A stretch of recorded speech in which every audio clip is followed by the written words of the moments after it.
This is the Bob and Tom Show. And we have great guests in the studio, comedians Brian Dunkelman and Carlos Mencia. We're going to switch gears here. I think we have the great guitarist Brian May on the phone here. We do, Brian.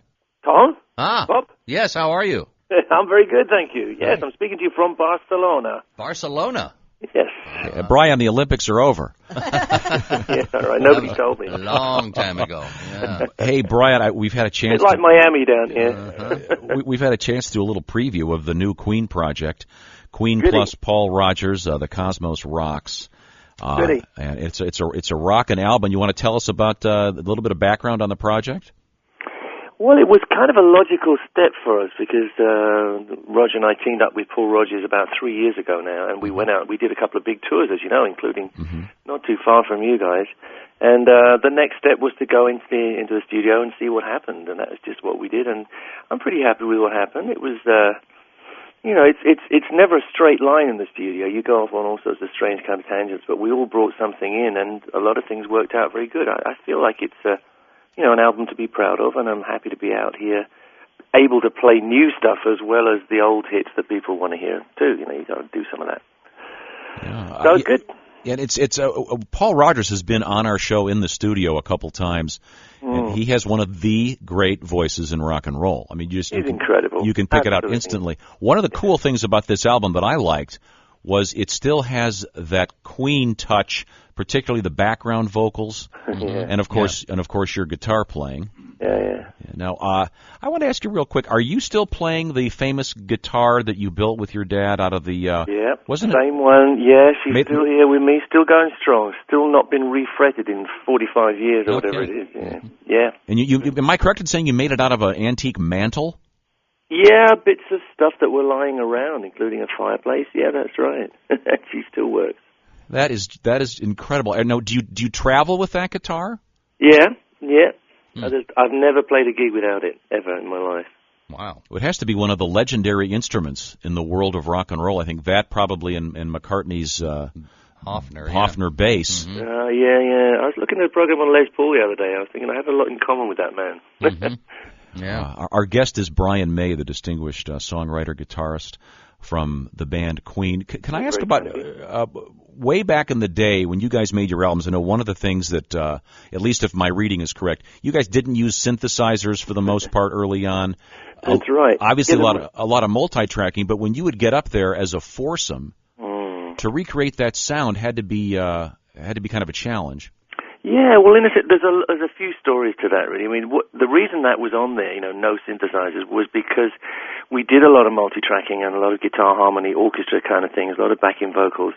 And somebody said in a review, oh, yes, it's all done by synthesizers, though. So we kind of wanted to make everybody realize that it wasn't anything except the four of us. It was just us and our instruments. As far as playing live, we always regarded it as something different, and reproducing records on stage is not what we're at. And I think that's still very much true. A stage performance is something in the moment and live, and it's a different kettle of fish altogether. And yeah, of course, I mean, you play the songs and you have a stab at some of those textures, which is fun, but basically it's about playing your instruments and communicating with the audience in a much kind of more straightforward way. I have a theory that in a live show, people can only listen to about two things at once, and everything else is in their imagination. Yeah. When you do live shows, what is the largest audience you've ever played for? One of them must be very recently. We played to about 350,000 Ukrainians in the first night of our tour, which was an anti-AIDS concert. Wow. In Kharkov, which was just sensational, I got to say. Wow. And these people all knew the words. That's the strange thing, because countries behind the Iron Curtain were listening to Queen stuff, but it was illegal in those days. They could get arrested and put in jail for listening to it. So they all had these little bootleg cassettes and stuff and shared them and swapped them. So to meet those people who have been with us all their lives but never able to get close to us was a very emotional moment. Really great. Wow. We're speaking, by the way, to the great guitarist and songwriter Brian May from Queen. Queen has a new project, Queen plus Paul Rodgers, the great vocalist from Free and from Bad Company. And I got to tell you this, I hope you don't take this the wrong way. A couple of the songs had that kind of Paul Kossoff Free feel. Oh, yeah. I really love that guitar sound. I don't know if that was a tribute that you did consciously or I guess when you have the presence of Paul Rodgers' vocals, you get that feeling. Yeah, I think we pulled each other a little in these directions. I think we pulled Paul a little bit more into the kind of arrangement stuff that we do as Queen, and the big heavy bombast, if you want to call it that. And then he pulled us a little more in the blues direction. And of Kossoff has always been a hero of mine. I love that guy, and I wish he was around to enjoy the way people still enjoy his work. I go on every night of this tour. I've gone on and done the solo in All Right Now, which is all kinds of stuff goes through my head at that point. I feel very much that it's kind of in my hands for a moment, and I want to do justice to his great work. Love the guy. Yeah. And I know that I read somewhere that you have not too long ago received. Am I correct in saying a proper PhD in is it astronomy? I did. I went back to college and spent a year in addition to the 4 years that I did about 30 years ago, and did my dissertation and the oral and everything, and got the PhD. Yeah, that's what I wanted. Well, I'm a Sagittarius. Am I going to have a good day or a bad day? I thought you were going to ask me about the pains in your knees. Our guest is Brian May, a doctor. I guess Dr. Brian May. Dr. Brian, yeah, I don't take to being called Mr. anymore. No. Yes, Dr. It was May. tough. It was not an easy call, that, but it's something, it was like unfinished business for me. Yeah, so Dr. May at your service. The new Queen project is called The Cosmos Rocks. Is there any connection when you write with your studies of the universe? Does it come into play at all when you sit down with a piece of paper? And to be honest, not instinctively, no. I tend to write about, personally, people and emotions and the way I feel about the planet and the world and people around me. It doesn't immediately go out into the universe. But we had a lot of discussions about this stuff, because when we began this album, I was actually still doing the PhD. I was kind of employed by Imperial College London.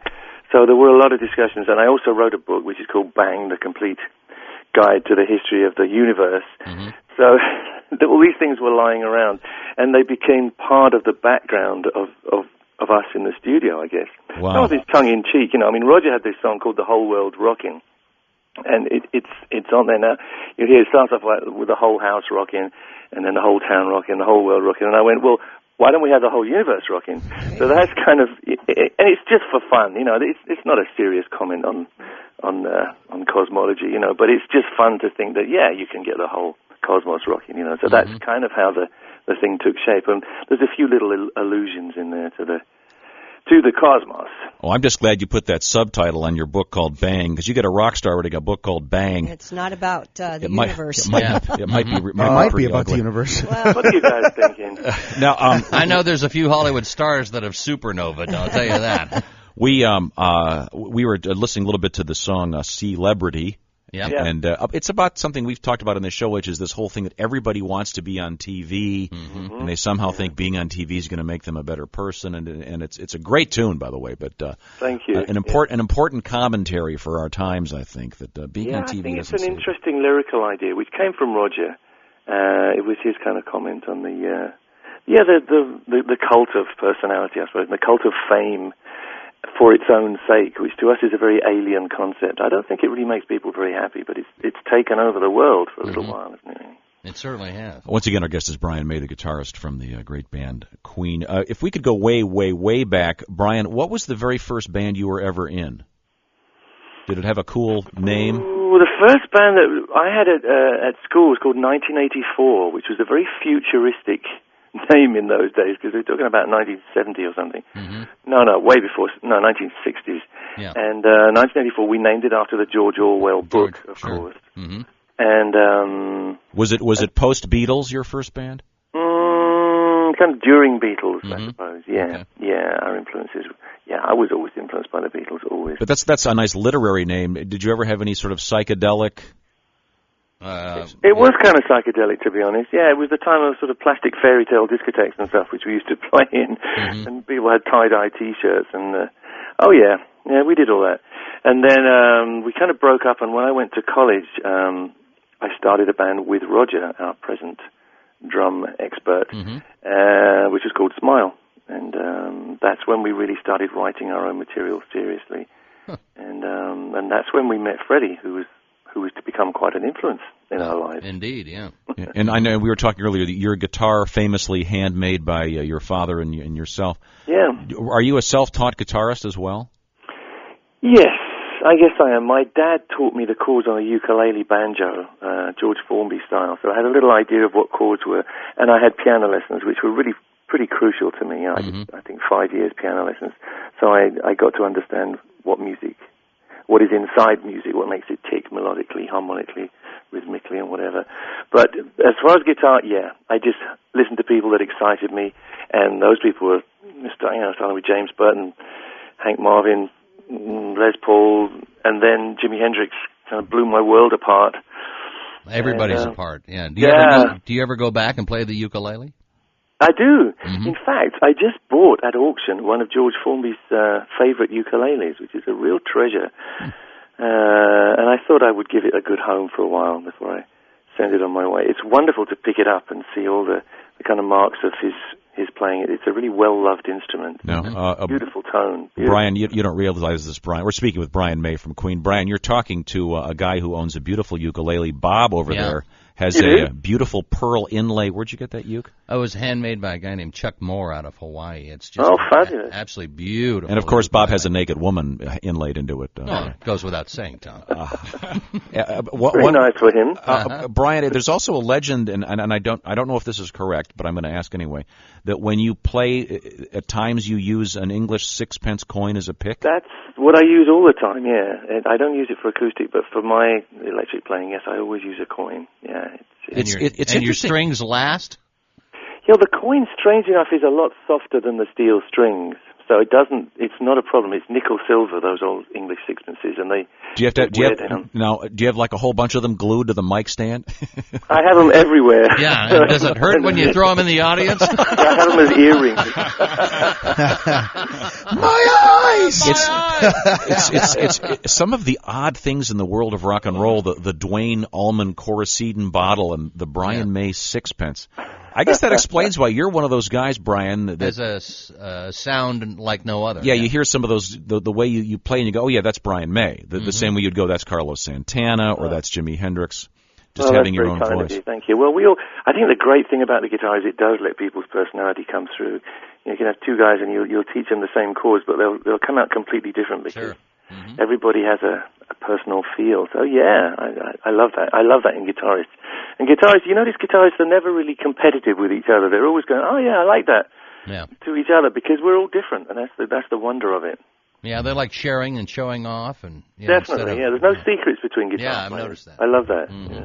Lastly, do you tend to write on a guitar, or do you sit down at a keyboard or grab a bass? Or You know what? I usually write in absentia. I write when I'm not near an instrument. When I'm in a situation, something will come to me, and I only use the instrument to develop the idea. I find things sort of come out of the blue, and sometimes if you're sitting with your instrument, it's almost an obstacle because you tend to play the same things every time you pick it up. But if you're someplace else, having a conversation or a drink or, I don't know, walking someplace, and suddenly something just blows into your mind, and that's the seed. That's what I call them, the seeds of the idea, which are so crucial. Now, without the seeds, you have no songs. Do you remember the melody, or do you call your voicemail and leave yourself a message? I've done that. I have called my voicemail. Yeah, I usually carry some kind of little recording device, very crude, just to put a melody down. Yeah, because you do forget, and a lot of stuff comes when you're just falling asleep and you can't quite be bothered to get up. So I try and make sure there's a little... I'll remember that in the morning, and you realize you can't. Yeah, you don't. When you leave it on your voicemail, do you say goodbye to yourself?